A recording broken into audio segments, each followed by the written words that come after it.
السلام علیکم ورحمۃ اللہ وبرکاتہ. بسم اللہ الرحمن الرحیم والصلاة والسلام علی سید الانبیاء والمرسلین نبینا محمد وآلہ وصحبہ اجمعین. اما بعد، اعوذ باللہ من الشیطان الرجیم. ان الذین کفروا سواء علیہم اانذرتہم ام لم تنذرہم لا یؤمنون. یقیناً جن لوگوں نے کفر کی راہ اختیار کی انہیں آپ کا ڈرانا نہ ڈرانا برابر ہے، کیونکہ یہ ایمان نہیں لائیں گے. کل کے درس میں ان کافروں کے متعلق یہ ذکر کیا گیا تھا کہ یہ کیوں ایمان نہیں لائیں گے، کیونکہ ان کے دلوں پر اللہ رب العالمین نے مہر لگا دی ہے، کانوں پر مہر لگا دی ہے، اور آنکھ پر اللہ رب العالمین نے پردے ڈال دیے ہیں. اور ایسا کیوں ہوا اس کی بھی وجہ بیان کی گئی تھی. اللہ رب العالمین کافروں کے دلوں پر مہر، کان پر مہر، آنکھ پر پردے کیوں ڈالتا ہے، اس کی وجہ بیان کی گئی تھی. بنیادی وجہ اسی کے ارد گرد ساری وجوہات جڑی ہیں، اور اسی سے ساری چیزیں پیدا ہوتی ہیں کہ انسان اپنے دل کو، اپنے نفس کو اللہ کے علاوہ رب بنا لیتا ہے، معبود بنا لیتا ہے، اپنے نفس کا غلام بن جاتا ہے، اسی کی پوجا کرتا ہے، اسی کی سنتا ہے، اللہ اور اس کے رسول کی باتوں کو نظر انداز کر دیتا ہے. تو اللہ رب العالمین جب اس کام پر اصرار کرتا ہے، اللہ اور اس کے رسول کی مخالفت پر اصرار کرتا ہے، تو اللہ تعالیٰ اس کے دلوں پر مہر لگا دیتا ہے، کانوں پر مہر لگا دیتا ہے، آنکھ پر پردے ڈال دیتا ہے، اسے حق کی توفیق نہیں ملتی. یہ کفر کی بات چل رہی ہے، تو اس سلسلے میں چند باتیں جو بنیادی ہیں ہمیں جان لینا چاہیے کہ کفر کیا ہے اور کفر کی قسمیں کتنی ہیں. امام ابن قیم رحمۃ اللہ علیہ کہتے ہیں کفر کی 5 قسمیں ہیں. کفر ہر وہ چیز ہے جو ایمان کے مخالف ہو. ایمان کے مخالف جو بھی چیز ہے وہ کیا ہے؟ کفر ہے. اور اس کے حاملین یا اس کفر کے مرتکب کافر کہلاتے ہیں. ایمان کے مخالف جو بھی چیزیں ہیں اس کے مرتکب کو کافر کہا جاتا ہے، اور مخالف جو چیزیں ہیں اسے کفر کہا جاتا ہے. امام ابن قیم رحمۃ اللہ علیہ کہتے ہیں کفر کی 5 قسمیں ہیں جس کی بنیاد پر انسان کافر ہو جاتا ہے. پہلی قسم ذکر کی انہوں نے کہ کفر تکذیب اور جحود، جھٹلانے کا کفر، انکار کرنے کا کفر. کہا جائے تم اللہ اور اس کے رسول پر اور آخرت پر، آسمانی کتابوں پر، تقدیر پر ایمان لاؤ، کہا نہیں ہم ایمان نہیں لاتے، انکار کر دے، جھٹلا دے، تو اس کو کہتے ہیں کفر تکذیب اور کفر جحود.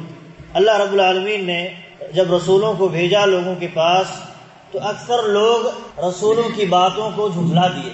اللہ رب العالمین نے فرمایا وَمَا يَجْحَدُ بِآيَاتِنَا إِلَّا الْكَافِرُونَ. کہا کہ دیکھیے اللہ کی آیتوں کو جھٹلانے والے کون ہو سکتے ہیں؟ صرف کافر ہو سکتے ہیں. اللہ کی آیتوں کو جھٹلانے والے، نہ ماننے والے، انکار کرنے والے صرف کافر ہو سکتے ہیں. تو ایک بات یہاں معلوم ہوئی کہ کفر کی ایک قسم کیا ہے؟ انکار، جحود ہے، تکذیب ہے، جھٹلا دینا ہے. دوسری قسم یہ ہے کہ تکبر کا کفر. آپ دیکھیں ابلیس سب کچھ جانتا تھا، تصدیق بھی کرتا کہ یہ اللہ ہے، فرشتے ہیں، آخرت ہے، جنت ہے، جہنم ہے، سب مانتا تھا. اس کے باوجود بھی وہ کافر ٹھہرا. کیوں؟ تکبر کی بنیاد پر وہ کفر میں مبتلا ہو گیا. اللہ رب العالمین جب حکم دیا تمام فرشتوں کو سجدہ کرنے کا تو سبوں نے سجدہ کیا الا ابلیس ابا، انکار کیا، سجدہ کرنے سے انکار کیا. واستکبر، غرور میں مبتلا ہو گیا، گھمنڈ میں مبتلا ہو گیا. وکان من الکافرین، اور کافروں میں ہو گیا. دیکھیے کبر، غرور جب اس حد تک پہنچ جائے انسان کو اللہ کے مقابلے میں لا کے کھڑا کر دے، اللہ کی بات کو انکار کرنے والا بن جائے، تو آپ دیکھیں وہی تکبر، غرور کفر بن جاتا ہے. جیسے ابلیس کا تکبر کفر بن گیا. ایسے ہی تیسری قسم ہے کفر و اعراض کرنے کا کفر، منہ موڑ لینے کا کفر. جیسے انسان رسول کی بات نہ سنے، نہ کان سے سنے، نہ دل میں اس کو بیٹھا کر کے سوچے سمجھے، نہ اللہ اور اس کے رسول کی بات کی تصدیق کرے، اور نہ ہی اللہ اور اس کے رسول نے جس سے محبت کرنے کو کہا ہے محبت کرے.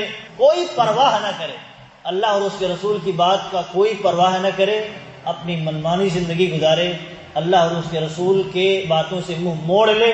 اس کو کہتے ہیں کفر اعراض. ایسا آدمی بھی کافر ہو جاتا ہے، اسلام سے خارج ہو جاتا ہے. بالکلیہ پرواہ نہیں کرتا ہے، اپنی منمانی زندگی گزارتا ہے، تو اس کو کفر اعراض کہتے ہیں، منہ موڑ لینے والا کفر۔ ایسے ہی چوتھے نمبر پر ہے شک کا کفر۔ اللہ کے رسول کیا رسول تھے یا نہیں تھے پتہ نہیں، آخرت قائم ہوگی یا نہیں معلوم، قبر میں عذاب ہوگا یا نہیں ہوگا نہیں معلوم، شک میں پڑا رہے، ہو سکتا ہے ہو نہ ہو سکتا ہے نہیں بھی ہو، آخرت قیامت قائم ہو سکتا ہے نہیں بھی قائم ہو، شک میں مبتلا ہو جائے تو کہتے ہیں یہ بھی کفر ہے، اور ایسا آدمی بھی کافر ہے جس کے ہاں دل میں یہ شک پیدا ہو جائے۔ ایمان کے معنی کیا ہے؟ مکمل تصدیق، یقیناً ایسا ہوگا، اور وہیں اس کے مقابل کیا ہے؟ کفر ہے۔ کفر میں یہ ساری چیزیں آ جاتی ہیں کہ شک پیدا ہو جائے، اعراض کرے، استکبار میں انکار کرے اور جھٹلائے۔ ایسے ہی شک ہے کہ کسی کے دل میں پیدا ہو جائے اور انکار کرنے لگے، یا انکار نہ کرے، کم از کم یہ اس کے دل میں پیدا ہو جائے، پتہ نہیں ایسا ہوگا یا نہیں ہوگا، ہو سکتا ہے نہیں بھی ہو سکتا ہے۔ اسلام جو دین اسلام ہے یہ صحیح بھی ہو سکتا ہے، غلط بھی ہو سکتا ہے۔ اگر یہ دل میں پیدا ہو گیا تو انسان مومن نہیں بچا، اسے اگر مومن رہنا ہے اسے توبہ کر لینی ہے، دین اسلام پر صحیح معنوں میں اسے واپس آ جانا ہے۔ اور آپ دیکھیں پانچویں قسم ہے کفر نفاق ہے، دل میں کفر چھپائے، سامنے ظاہر کرے اسلام۔ آج دنیا کا عالم یہی ہے، دل میں کچھ چھپاتا ہے، ظاہر کرتا ہے کچھ، کیونکہ آج لوگوں کا معاملہ یہ ہو گیا ہے، سب کچھ اس کا مال ہو گیا ہے۔ کہتے ہیں، مثل بھی مشہور کر ڈالے ہیں کہ سب سے بڑا روپیہ ہے، کوئی بڑا نہیں ہے، نہ باپ ہے، نہ بھائی ہے، نہ کوئی ہے، نہ دین ہے، سب سے بڑا کیا ہے؟ پیسہ ہے، مال ہے۔ جب مال سب سے بڑا ہو گیا تب اس کے نیچے ساری چیزیں ہیں، دین ہو، دھرم ہو، کچھ بھی چیزیں ہوں، اس کے نیچے آ گئی۔ تو اب اگر اس کے ہاں کوئی دین ہے، یا جس کے سامنے جائے گا اگر ان کے ہاں کوئی دین ہے تو وہاں وہ دین ظاہر کرے گا، اپنا دین چھپا دے گا، اور جہاں اپنوں جیسے لوگوں کے سامنے جائے گا اپنا دین ظاہر کرے گا اور ایمان چھپا لے گا، اسلام چھپا لے گا۔ تو ایسوں کو منافق کہا جاتا ہے۔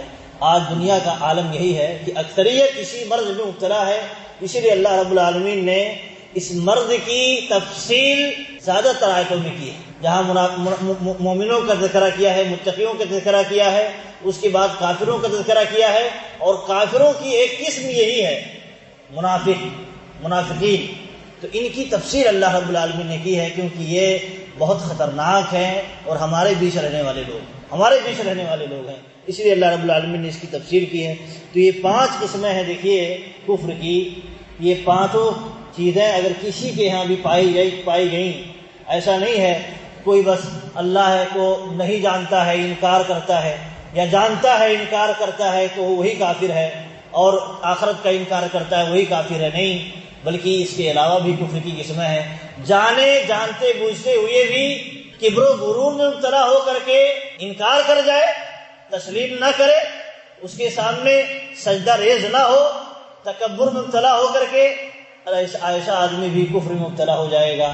ایسے ہی وہ آدمی بھی جس کے دل میں شک پنپ جائے، شک کی بیماری پیدا ہو جائے، وہ آدمی بھی اسلام کے تئیں شک کی بیماری پیدا ہو جائے، جہاں شک کی گنجائش نہیں ہے، شک کی جہاں گنجائش نہیں ہے وہاں شک نہیں ہونا چاہیے۔ اگر شک پیدا ہوا تو اسلام گیا، خطرے میں پڑ گیا۔ ایسے ہی کفر نفاق ہے، نفاق کی کچھ تفصیل ہے، آگے انشاءاللہ آئے گی۔